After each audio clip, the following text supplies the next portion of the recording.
Politics is actually a lot more simple than people think. You may not recognize Dan Pfeiffer's face, but he's been moving behind the scenes in Democratic politics for decades, most famously as communications director for this one guy you may have possibly heard of. Obama out.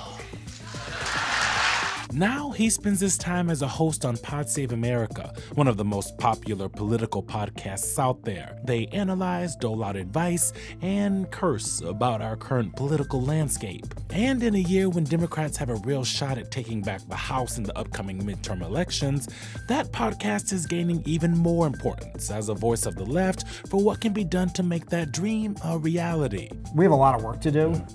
We've done all the right things to this point, which is we have people running in every district.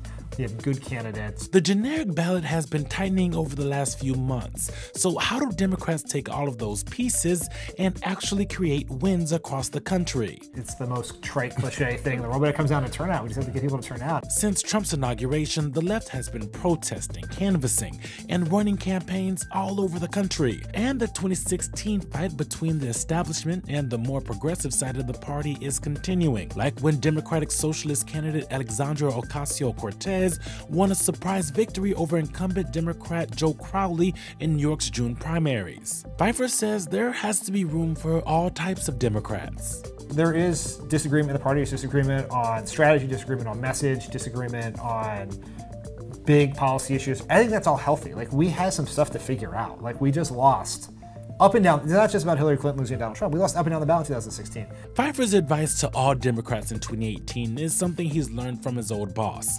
Be yourself.